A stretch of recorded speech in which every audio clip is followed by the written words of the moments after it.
Hi, my name is Yiting, and I'm really honored to have this opportunity to introduce myself and my passion for media to you. I was born and bred in Shanghai, the biggest metropolis in China. Although I'm only 22 years old, I can say that I have experienced the dramatic development of China in economics and fundamental infrastructure throughout the past 2 decades.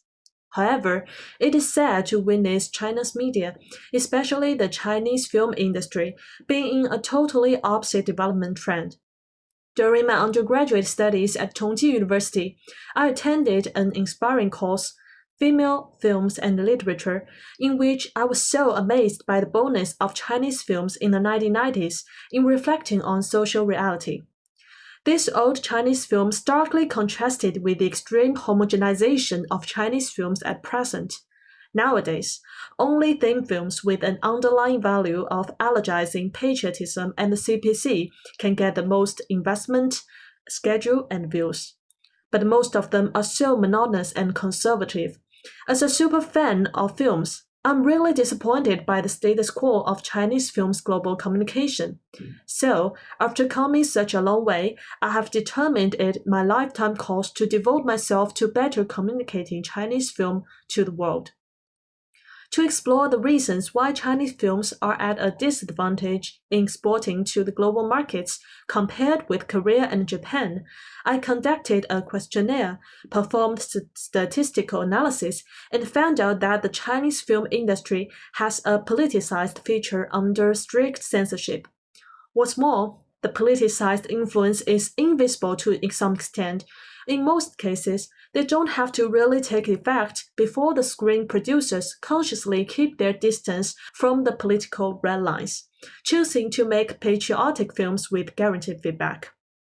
The research put forward that because most Chinese screen products perform homogeneously to serve the authority instead of the audience, thus Chinese film producers and directors are encouraged to shift attention to political narratives spontaneously from the others.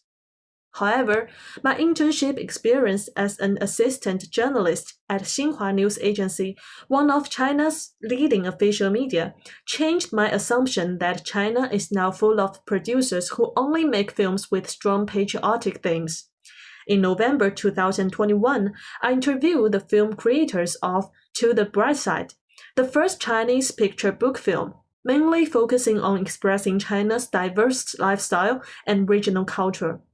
Nevertheless, even though I had repeatedly stated the value of this film, my supervisor in Xinhua News Agency refused to release articles on this creative film, giving the reason that without the support of publicity department, this film would have little possibility to compete with the others. So, here's my aspirations for my master's in a program. I would like to further explore the answers to two questions about Chinese film's global communication. So the first one is, despite the political censorship, what are the other obstacles to exporting Chinese films? I think I can get inspired in the course Media, Policy, and Markets, which can greatly supplement my understanding of the interactions between media and the markets. Second, how to address the problems of Chinese film's global communication. I look forward to finding answers in the course The Global Audience, in which I can better understand the expectations of the audience in different cultures and countries. I believe that your program can serve my ambition to better communicate Chinese films to the world after graduation. In the long term, I have two main career goals. First, I plan to become a professional journalist in Chinese commercial media, dedicated to highlighting high-quality, non-patriotic films and introducing them to the world.